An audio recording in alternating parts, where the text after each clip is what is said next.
Norvegiu. I don't know how to read Latvian, but I'm trying. Norvegiu black metal legenda. Norvegiu black metal legenda. Trumechem. Biletes hold on. Biletes je priekšpar do žena.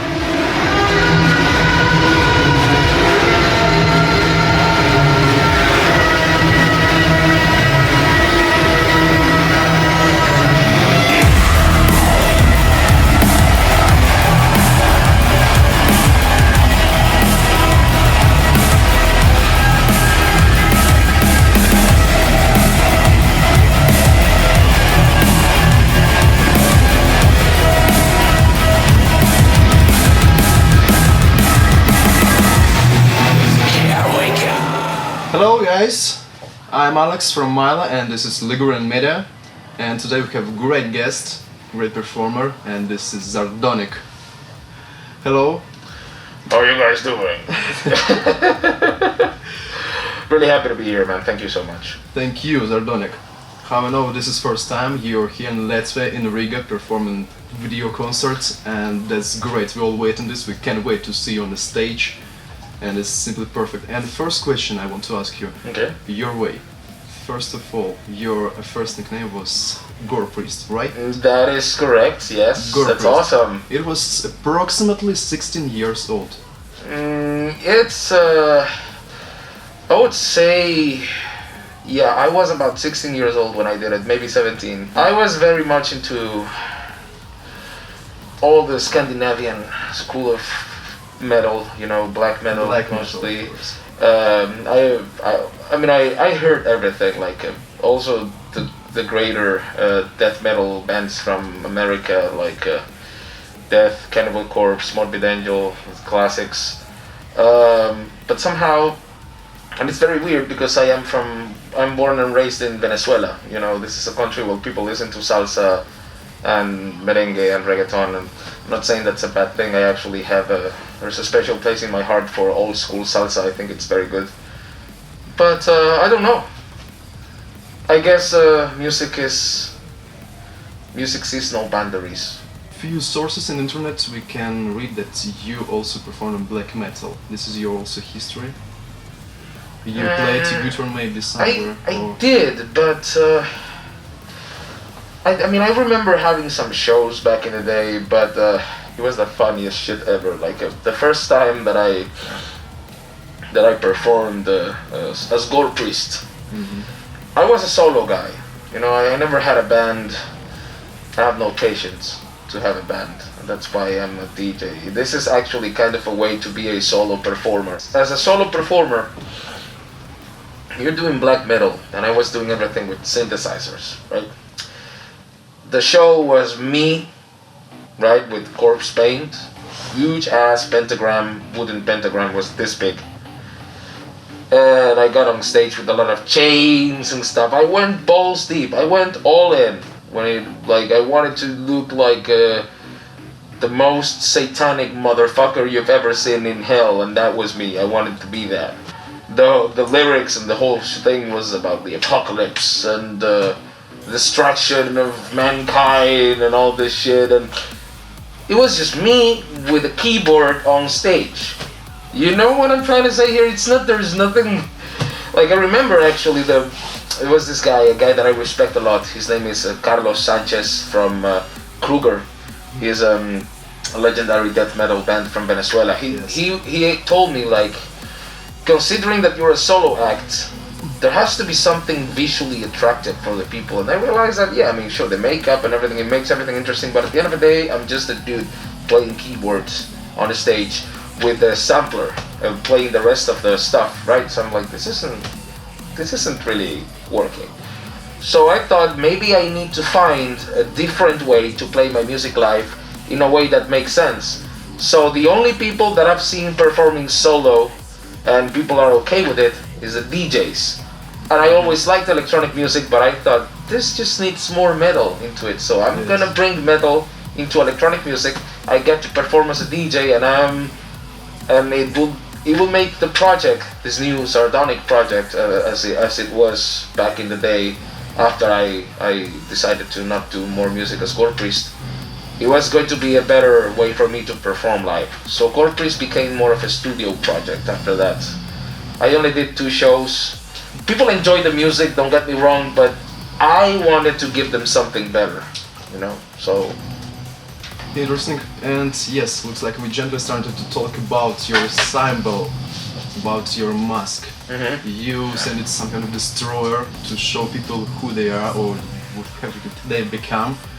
What does it mean, your mask, this white thing on your face? What do you want to show with this? There is a lot of influences behind the reason why it's black and white and not other colors. I'm obviously taking an influence from black metal, like obviously, for those who know, they can see it. But I guess one of the reasons why I decided to use black and white is because to me black and white are both, I don't really like to call them colors because they're not really colors, they're values. The black and white values are the best representation of nature, of the universe, of life, of mankind, however you want to see it. There is night and there is day, there is light, there is darkness, there is good, there is evil, there's this dichotomic... Monumental things. Yeah. Yes. So as much as sometimes I actually end up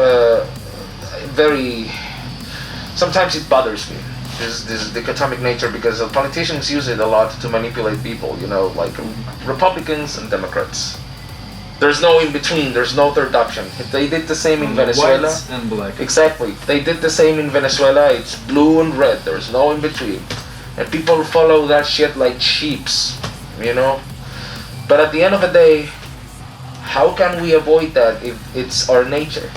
And they know it, man. They know it. So, at the end of the day, I believe instead of trying to fight human nature, we just need to embrace it and be conscious of it. You cannot just be a positive person either. That's not authentic.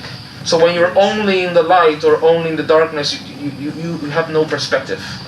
So that's why I always choose black and white together. They never go separate. When you have become your local hero in Venezuela as this symbol, tell about this. About your nominations, about how you perform and how people seen you there. I mean, it was actually very hard because, to be completely fair, as I said, Venezuela is a country that, I'm not saying, again, it's a bad thing, but there's no place for heavy music. However, we have a very, very healthy heavy music scene. We brought, for example, Dark Funeral. Dark Funeral packed the venues there. I'm all about that, dude. I remember seeing them, dude, and the show was so great, and everybody, it was a packed show. We had Morbid Angel twice, both times packed. First they did a small show, and then they did a bigger shows. Cannibal Corpse, the same. Dimmu Borgir, not so much, sadly. I have to say, people were expecting at least 2,000 people to show up, only 600 show up. But say when Carcass came, we had 2,000 people, 3,000 people. Like, there is, obviously the economy right now doesn't help. But at the end of the day, I believe Venezuela is a country that has a market for everything. The thing is, not everybody is fulfilling their needs. So when there's one guy, and that is one guy playing heavy electronic music on stage, the whole market is mine. I am the king of heavy electronic music, and you know why? Because there is nobody else doing it. There's no competition. It's a crown that was very easy to take, you know. And I was like, but the funny thing is that now I am finally inspiring people to do the same, and that's what I really wanted. I don't care about being a king of. I just do my shit. But some people like it, and we all know this. Yeah, but I mean, my point is, I don't need that crown. What I mean is, I had that because nobody else was doing it. What I really want was to inspire people to do a similar style, or maybe realize that there is actually a place for heavy music, and then more DJs will get into the same sound. I always had trouble with bands because they were pissed off. Like, for example, when I played with Dimmu Borgir, some bands were like, oh, the The warm-up act of Dimmu Borgir is a DJ. How can you bring a DJ to a black metal concert? Satan will be angry. You know, but at the end of the day, dude, I was playing with Dimmu Borgir, fuck you. You know what I'm saying? At the end of the day, there's always trouble creating a scene like that in Venezuela. There's always people trying to talk shit, and they do. But at the end of the day, they will always do that. And I talk shit about a lot of people too. I'm human. There's a lot of groups down there that I think they're total shit and they're very successful, and they don't care about what I say. They are too busy working on their career. Okay. To be fair with you, my inspiration is metal, but my stage is the electronic stage. And this is because I've mostly realized that, I'm not against playing a metal festival, but I think maybe my set would be better in a rock or multi-genre festival, you know? But not really something like Wacken, for example. Like if I played at Wacken, I would be honored if I was ever booked at Wacken, but I personally think it would never work. Maybe 5 years from now we'll see this interview and I will be playing at Wacken and I'm like, dude, remember that? But I don't see it working myself, because I think at the end of the day, no matter how heavy it is, it's dance music, and metalheads don't dance. And I know it myself because I'm a metalhead. I don't dance, you know. I don't go to parties. I'm a DJ. I perform. But if somebody tells me, oh, let's go to a rave, let's take some ecstasy and let's get fucked up and let's party. No, I don't do that. So I understand the whole mindset of a metalhead, and I know exactly why it doesn't work. I think this whole thing of electronic music is meant to make people dance and give you feedback. It's like you give them music with a certain energy, they give you back the energy, you give them back the energy, and then it's a great show. I've had amazing shows like that, but sometimes, especially with metalheads, I don't get the same energy, because I'm watching them, okay, they're not dancing, because that's the mindset of a DJ. If they're not dancing, then I need to switch the music. Maybe this will make them dance. We'll switch the music. Maybe this will make... And then at the end of the day, if they cannot dance with anything, then I'm like, this is not the right crowd. It usually happens with metalheads, because they don't really understand what's going on. They're used to see a band performing with instruments, and that's completely understandable. I completely get it. I mean, there's you have, for example, Dave Grohl. He's a musician I respect a lot, but he talks a lot of shit about DJs. I know why. Maybe for the same reasons that I do. I mean, when you think about it, when people think DJs, they're not thinking somebody like me. They're thinking somebody like Hartwell, or Martin Garrix, or Avicii, all this bullshit. Cool for them, they are successful, but, I mean, seriously? Motherfucking animal! They're just... Where's the music in that shit? There's no music in it, you know what I'm saying? Yes, so... But I believe that's gonna change soon, man. I mean, at the end of the day, people are gonna get bored of that shit. My manager just told me that the other day, like, dude, nobody's gonna like this happy fucking music forever. So he's like, just keep it dark. You're gonna see. At the end of the day, the 2020s are coming, and I think we're gonna start needing some heavier acts, because some fucked up shit is happening right now. That's the question about what do you think about future of music? Oh, I think everything's gonna get heavier, dude. I mean, just let me ask you something. As a human being who cares about humanity, if you will, right? You see all this fucking news, all these fucking extremists bombing every corner of Europe and the world now, and now there's a threat and everybody's in fear. What do you want to listen to? Happy music? You cannot listen to happy music in that mood. Happy music is for happy times. This is not happy times. And that's why I'm saying we need to embrace the light and the darkness, because if we always force, oh no, everything's okay. It's like covering, it's like covering the sun with a hand. I don't know if you understand what I'm trying to say here. It's like you can't really cover the sun with your hand. It's bullshit. Yeah, I'm understanding you, because this personally for me this is a special question. I'm performing metal music. I'm playing in deathcore band. Alright. And this is really important for me to know, for example, how you think about this, and I'm totally agree with you. It's you making big amounts of some EPs, studio albums, remixes. how are you doing this? This is your whole life from morning till evening. You're doing all the same time with synthesizers. I don't do anything that is not Zardonic. Yes. There's nothing else I do. It's your whole life. Me, my studio, my computer, and whenever I want to have fun, instead of going out and spending money in beers and drinks and shit, I stay in and play games. Then sleep, wake up, work again, sleep, wake You're a up, hard work worker. again. Well, hard work pays really good, man. I mean, think about this.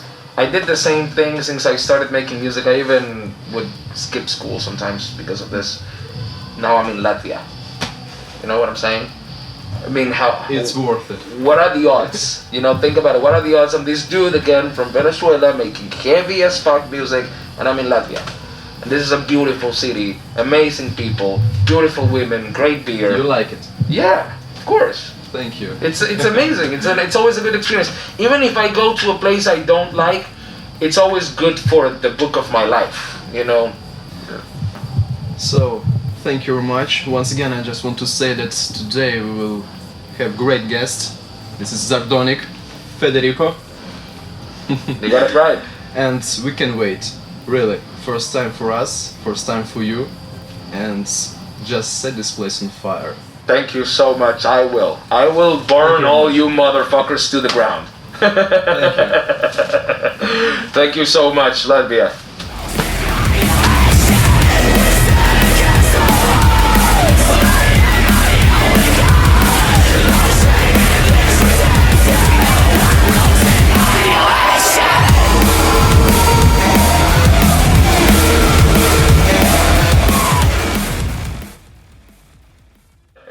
Like a Can I predator. touch this? Yeah, sure. What is it? It's these are molds of RCA cables, but I bang my head so hard all the time I broke all the tips. And this is like a surgical tube. It's meant to emulate cables, but this is lighter and it's also more bouncy. And I do this.